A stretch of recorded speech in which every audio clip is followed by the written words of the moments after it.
नमस्कार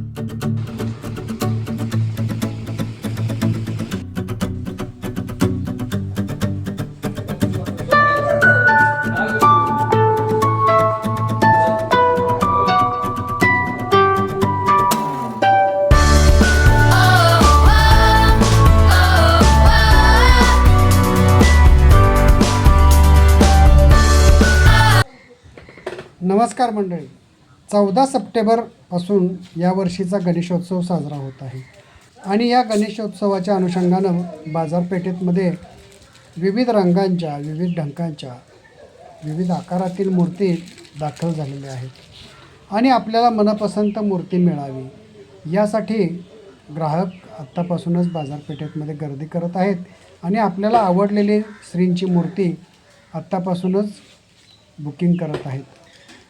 तर त्याचबरोबर गणेशोत्सवाच्या सजावटीसाठी लागणारं साहित्य खरेदी करण्यासाठी सुद्धा बाजारपेठा सजल्यात आणि या सजावटीचं साहित्य घेण्यासाठी सुद्धा ग्राहक गर्दी करताना बाजारपेठेमध्ये दिसून येत आहेत.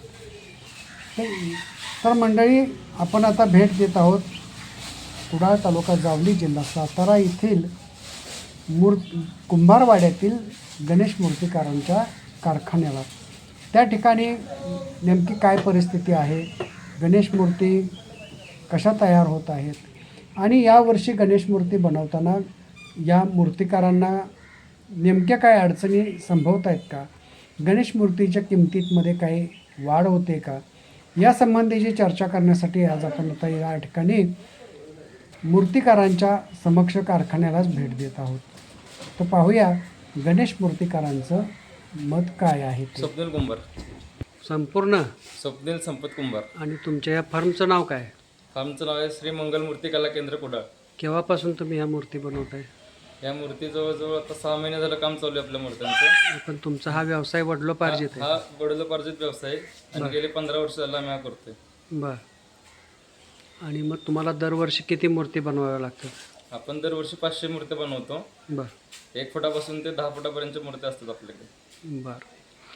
आणि मग यावर्षीची आर्थिक स्थिती कशी आहे? मूर्तींच्या किमतीमध्ये वाढ झाली काय?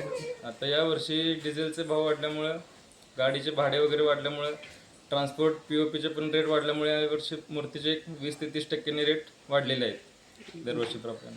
तुमच्या कसं मूर्तींचं अगोदर बुकिंग होतं कसं काय? बुकिंग ॲडव्हान्स बुकिंग चालू असतं. 2 महिने अगोदर बुकिंग चालू होतं मूर्तींचं. सर्व मूर्ती दरवर्षी संपतात? हो, 100% सेल होतो. बर. व्यवसाय तुमचा पारंपरिक व्यवसाय? पारंपरिक आपण मातीकाम पण पूर्ण करतो. संक्रांती वगैरे, बर. घट वगैरे ते पण पूर्ण असतं सगळं आपल्याकडे. आता शासन POPच्या मूर्तींच्या बाबतीत जे काय निर्णय घेते त्या संदर्भात तुमचं काय मत आहे? आता POPचे मूर्ती जसे विघटन होते पण त्याला थोडा टाईम लागतो. पण आर्थिक दृष्ट्या जर बघितलं तर शाडूपेक्षा POPचे मूर्ती परवडतात लोकांना आणि बनवायला पण सोपे असतात. शाडूच्या मूर्तीच्या किमतीत आणि POPच्या मूर्तीच्या किमतीत साधारणतः किती फरक येतो? शाडूची मूर्ती ही POPच्या मूर्तीपेक्षा कमीत कमी 4 ते 5 पटीने जास्त महाग येते, कारण त्याला हँडलिंगचा खर्च जास्त असतो आणि स्ट्रेंथ थोडी कमी येते त्याला POPपेक्षा. अच्छा, ठीक आहे. या वर्षीचा तुमचा सेल कसा आहे? यावर्षी चांगला, म्हणजे लोकांचा प्रतिसाद गेल्या वर्षीपेक्षा चांगला आहे यावेळेस. फक्त किमती थोड्या वाढल्यामुळे थोडंफार ॲडजस्ट करावं लागतं.